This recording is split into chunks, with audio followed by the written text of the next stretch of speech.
Alytaus gidui 7. Populiariausias Dzūkijos naujienų portalas Alytaus gidas švenčia 7 metų gimtadienį. 2008 metais įkurtas tinklalapis šiandien gerai žinomas alytiškiams. Jame svarbiausios miesto naujienos, renginių anonsai bei gyventojų ir įmonių skelbimai. Portalo įkūrėjas sako, kad mintis apie Alytaus gido sukūrimą kilo atsitiktinai, kai pats pastebėjo, kad Dzūkijos sostinė neturi internetinės svetainės, kurioje būtų susisteminta įvairi informacija.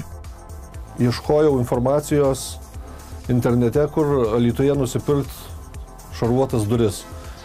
Reiškia, ta informacija buvo išmėtyta visur ir tada kilo tokia mintis, kad reikėtų sukurti portalėlį, kuriam būtų po vienu stogu, taip galima sakyti, visa informacija. Tai tokia ir buvo idėja, kad ir naujienos, ir skelbimai, ir įmonių informacija.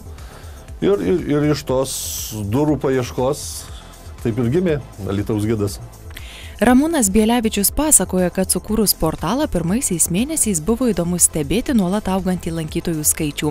Dabar Alytaus gidas turi nuolatinius skaitytojus. Per dieną svetainėje apsilanko apie 5000 unikalių vartotojų ir jie ne tik iš Dzūkijos.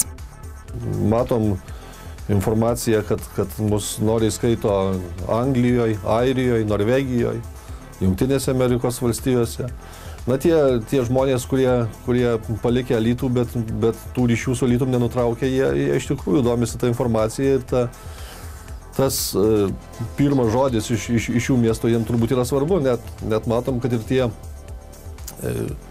žmonės, kurie išvažiavę į Vilnių, į Kauną, matom, kad daug iš ten yra skaitytojų.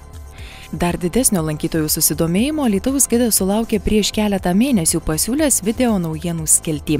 Joje talpinti reportažai, renginių akimirkos ir kita vaizdinė medžiaga jau per pirmąjį mėnesį buvo peržiūrėta 35 000 kartų. Internetinės televizijos plačias perspektyvas įžvelgia ir portalo įkūrėjas, todėl ateityje žada dar labiau stiprinti šią sritį.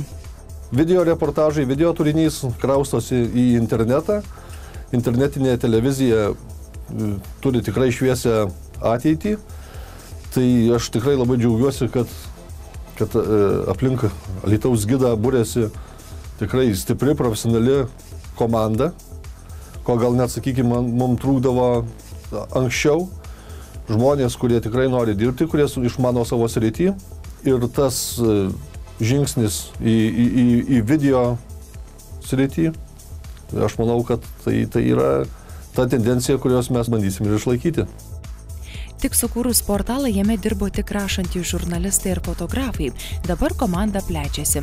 Vis daugiau žmonių dirba kurdami vaizdo reportažus. O jau šį pavasarį Alytaus gidas visiškai atsinaujins. Bus pakeistas puslapio dizainas, atnaujinta video reportažų paskyra. Vartotojai patogiau galės viešinti savo skelbimus ar sužinoti apie renginius mieste.